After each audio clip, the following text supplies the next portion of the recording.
Ladies and gentlemen, we hope you all are having a great time at the World AI Show. And right now, we're on our tech talk on how data virtualization accelerates machine learning and AI projects. While in AI ML systems, application or machines are set up to learn from new information, and gradually over time, they acquire the intelligence to support day-to-day business processes and decision making. The more data they receive, the more they learn, and the more accurate their predictions can be.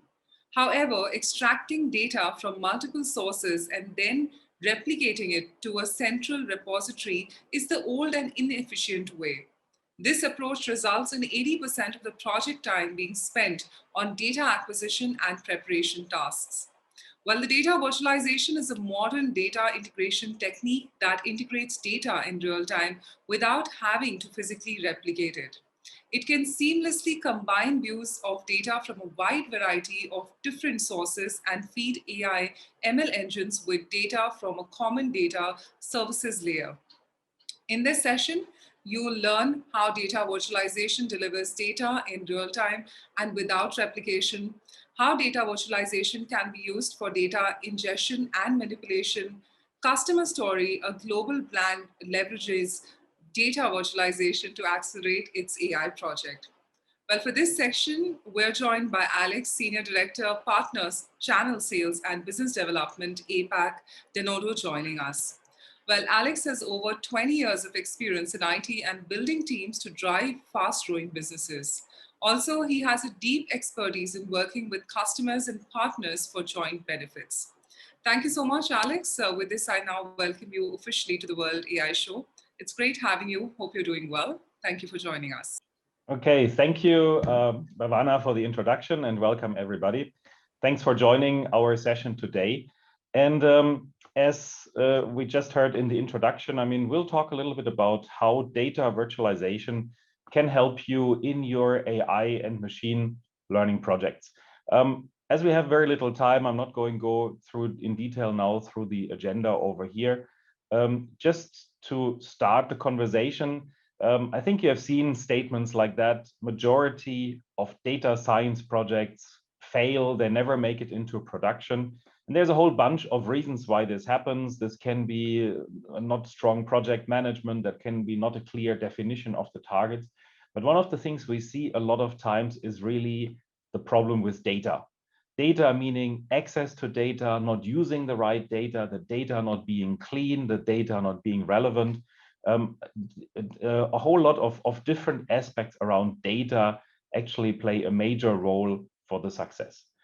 And in that context, we wanted to introduce data virtualization to you.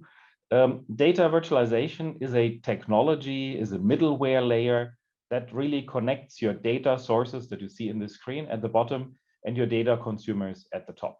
As this middleware layer, data virtualization really can connect to any kind of data source. We can, on the fly, combine data much faster than you do that in a traditional way of data extracts, and then publish this data for different types of applications, including your different AI tools like Python, like R, etc. It's one of the most modern data integration technologies that's out there in the market. And we're talking usually about an 80% time saving compared to traditional data integration methods. And with that in mind, this has a massive impact then also on the efficiency of your data science projects. So let's first of all talk a little bit about, well, the data problem that we see typically in data science projects. What I mentioned earlier, a good part of challenges that you have with data, with data science projects is around data.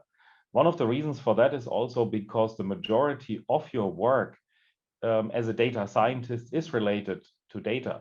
So if you look at the 7 steps of a typical data science project, you see here on the left-hand side, points 2 to 5, identifying the useful data, ingesting it, cleansing it into a useful format, analyzing it, and then prepare it for your inputs for your algorithms.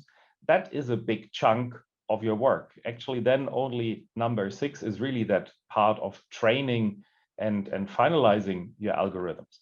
So if I look at this picture, I will find out very quickly that a huge chunk, and that can be 70, 80% of your time as a data scientist is really related to finding the data and preparing the data. Only a much smaller chunk of your time actually goes into the analysis, into the training of the model, into the fine-tuning of the model, and finally visualizing the results. So if we're now looking at this picture that I just shared with you earlier, how data virtualization can really help you in the process, then if I'm looking at a typical environment, you can see Denodo really sits again in that middle between your different data sources and your AI and machine learning environment. So with Denodo, first of all, you get a tool to access all kind of different data sources. This can be your spreadsheets, that can be your CSV files, SQL databases, but this can also be, for example, your big data environment, or this can also be your business applications or through APIs. So you get a tool that can connect easily to those different tools, to those different data sources. One of the important things is also that you can keep those connections. We have a very strong data security concept in Denodo. And instead of having to re-extract data on a constant basis, which means, first of all, requesting often data access from your IT department, maybe fine-tuning the data requests that you have and then waiting for a couple of weeks to get this data, you actually just need to request data access once. And then with the security concept, we can make sure that as a data scientist, you only get to see what information is really relevant for your work. So there is no breach of compliance or of confidentiality. The other part is then when you work with Denodo, you do not have to work with all the different tools and data technologies individually. If you look at some of the research, you will find that a typical data scientist needs to be aware of probably 5, 6, 7 different data storage devices, 6 and 7 different languages to manipulate and extract that data. With data virtualization, you can actually extract that data straight from one single layer through actually a graphical user interface, which makes it very, very easy for you to access this data. And if you want to, let's say, modify that data and really write code, you can do that in SQL or Java. So you don't need to know anymore MaxReduce and Oracle 12 SQL and MySQL SQL, etc. So making it much, much easier for you. Then we have a data catalog. With a data catalog, you can access all the metadata that's available in the data sources, and you can identify much easier what data you're really looking for.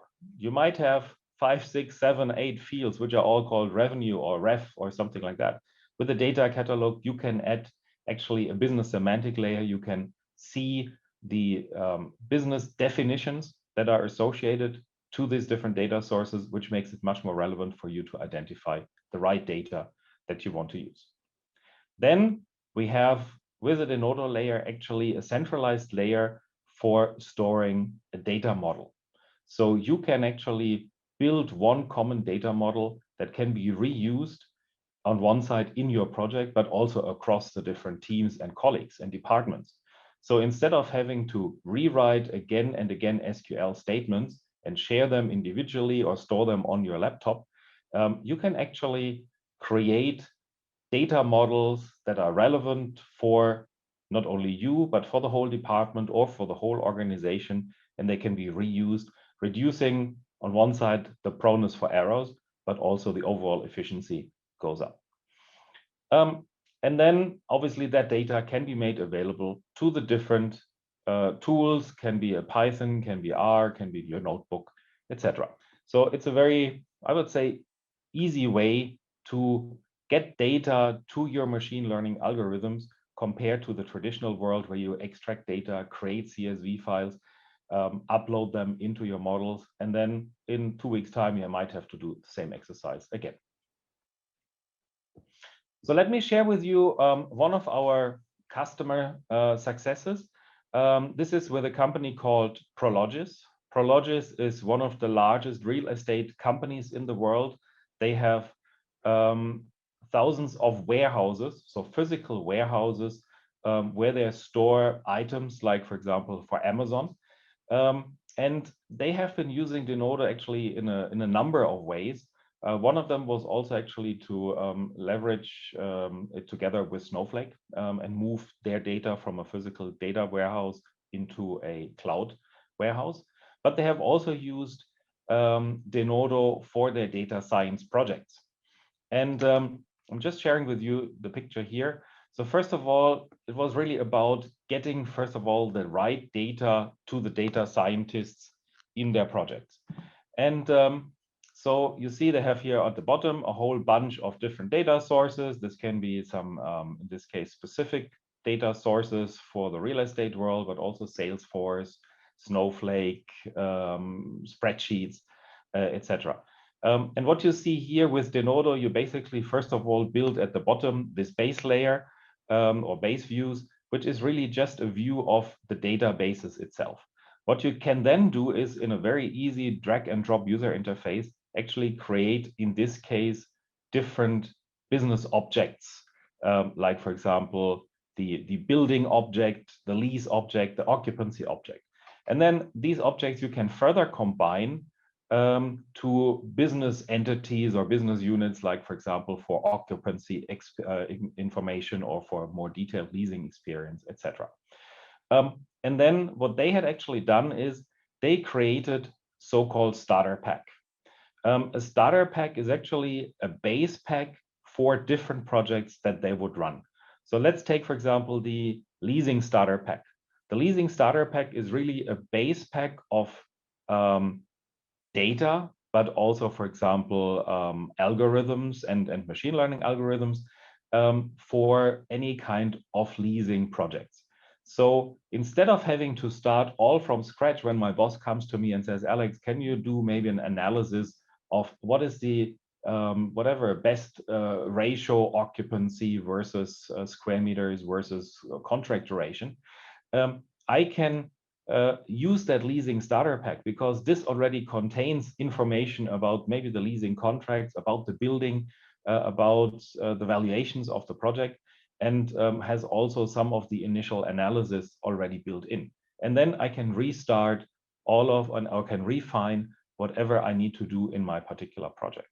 So for this starter pack, I do not need to request access, for example, to Salesforce or to Yardi. It's already available through the Denodo layer. I already can leverage those models that have been built. I don't need to rebuild those models because most of them are already there. So it's a very fast way to expose, first of all, data and make it accessible for the data scientists. After all of that work has been done and the preparation of the data has been finalized, they're actually using Denodo now also for the operationalization of the learnings that they have. So they're using Denodo as this middleware layer, which in this case, again, connects to the different data sources, but also then uses, for example, the results from the AI model scoring and then expose it to their analytical tools, like, for example, Tableau or Qlik. So we're using Denodo here actually in multiple ways, not only to train the model, but also then to operationalize the usage of it. So what were the benefits that this customer has received? So first of all, we can see that the overall speed for their analytics projects increased significantly because the big chunk of getting access to data, combining the data has been drastically simplified. They have actually seen an improvement or the speed of their data projects by 30% and more. So they really could quick start their advanced analytics projects and really get much better results and much faster results in a short time. The other part is also because the overall process, the overall platform has been simplified in their data architecture. So they could also reduce actually some of the maintenance costs they have perceived. So let's talk a little bit about the benefits that virtualization brings you. And I mentioned a number of those ones already. You get really an environment where you have a reusable environment where you do not have to reconnect to data sources again and again or request access to those data sources. You get a consistent data model that you can reuse either in the project or across the team or across the organization, making it again much easier, less error prone to extract this different data. You have a data catalog that makes it easy for you to analyze and review the data sources, the data fields that you want to use. And all of that obviously leads to a drastic reduction of the time frame to explore the data and to run your analysis. We have actually the possibility to integrate easily into tools like Python and R. And with the latest version of Denodo 8, we have actually a notebook built into our solution as well. As I said earlier, I mean, you can basically connect to any kind of data sources. So we mentioned it here as SQL on anything engine. We can connect to classic data sources, structured data, but we can also connect, for example, to semi-structured data. We can connect to your data lake. We can also connect to your business applications. So with that, I'm coming to the end of my presentation. If you would like to learn more about Denodo and data virtualization, you can go to our website, www.denodo.com. There you can also find different test drives on different cloud platforms like AWS, Azure, and also Google, which really gives you a hands-on experience to fiddle or to play around with the solution and get a hands-on experience as well. If you have questions right away, we have a booth here at the World AI Show. A bunch of my colleagues are there already. So please come to our booth, talk to the colleagues. They are all very seasoned solution engineers who would be able to answer all your relevant questions. So with that, I would like to thank you and pass it back to Bhavana. Thank you so much, Alex. And